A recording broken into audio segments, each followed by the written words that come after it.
Hi, Angel, and thank you for taking the time to participate in our interview regarding no sweeps during freezing temperatures.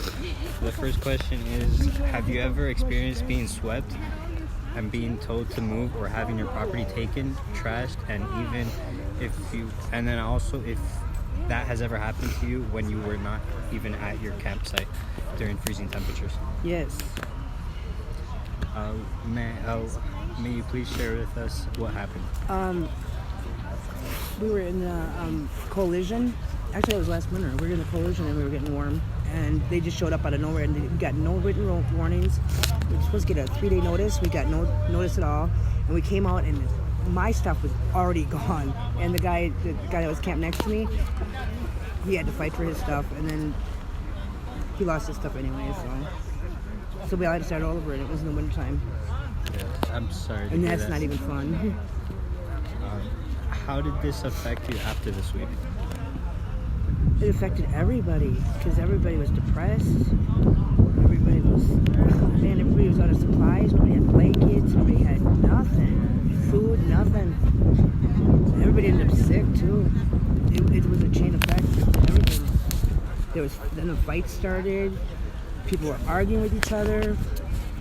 It's an endless chain reaction. Did you or anyone around you ever have experienced health issues because of a sweep that happened during freezing cold? Yeah, pneumonia.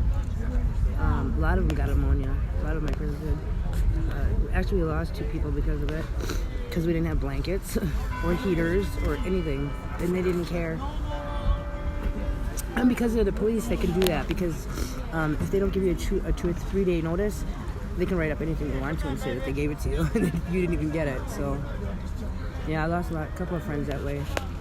That's very unfortunate. What was the experience like of trying to move in the freezing cold and snow? Miserable, depressing. Logistically speaking, how did you go about trying to find a new spot and moving everything? Someplace where there was no snowbanks. Someplace like parking lot in which you get kicked out of too. And then you find shelters and they're full. Yeah, it's a mess. During this whole process, did you end up ever losing any property during the sweep? Absolutely. Everything. It's your home.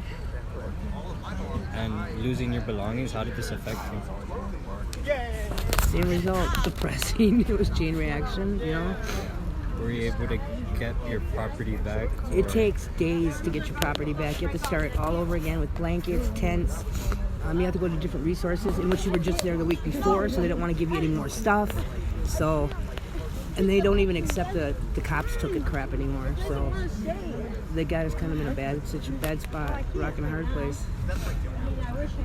And do you generally use the shelters when it is cold? If you can get into one. Yeah. Have you ever gone to a shelter when it's cold and been turned away? Yep.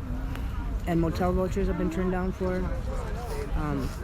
And then you only have so many places to go where your friends have apartments and stuff, and then you don't have an ID because it got stolen or it got thrown away by the sweep, and then you're back to the same position. It sucks. Can you talk about what's happened when you have gone to the shelters? And shelters are crazy. Like, and when you've gone to the shelter and been turned away, tell more about what happened. Oh, they don't care. They do not care because they're stressed out themselves. Everybody's in their own world, you know what I mean? And they're working and they're overstressed because so many people are coming to the shelters and they don't know what to do with them, you know? Their attitudes are not even... They're supposed to be professional people, but the situation with the homeless people turns them into angry people, and it's not a win-win situation at all. And then they don't slam doors in your face, but you can't even get a piece of bread. You can't get nothing from them. They're just discouraged and they're overwhelmed, but they get to go home to a bed, and they don't realize that we're still out there. You know what I mean? Everything is always full, everything is always crowded. And then there's an outbreak of body lice, and then you leave the shelters just for one place to stay. You leave with body lice, you leave with, man, like if you get beat up. I don't know, it's crazy shit. And finally, is there anything else you'd like to add? There's a whole bunch of it, but not at this time, I guess not. Although I do want to say, Denver started out in teepees. And those were our homes. And just because we're on a sidewalk, no, doesn't mean shit. If we want to live in a damn teepee or a fucking tent, we should be able to. You know? It's crazy. It started out with teepees. Why can't they be your homes yet? You know, if you're in a tent. I don't know. It's just crazy stuff. Take a look at the pictures from the back in the 1800s. That's all you had as far as I could see was a teepee. You know, tents and. And you've been like trying to get housing for how long now? I've been out here for 10 years. Oh, actually, I went on 11. After, I don't know, 11 and a half, something like that. I lost count. But I've been on the list of Section 8. I've been in the coalitions. I've been everywhere. And because I'm a single white female, I get bumped down. Somebody with kids, somebody with a husband, somebody with a job. And you can't get a job while you're on the street. It's impossible. It's totally impossible. You got no structure, you got no discipline for yourself, you can't make it to work, your friend just got shot the day before, you're too depressed, you don't want to go, you know what I mean? You're not going to make it. You can't make it to a job. You can't do it. And if you can, you're amazing, but it doesn't last very long. Well, thank you. Angel, for sharing. You're welcome.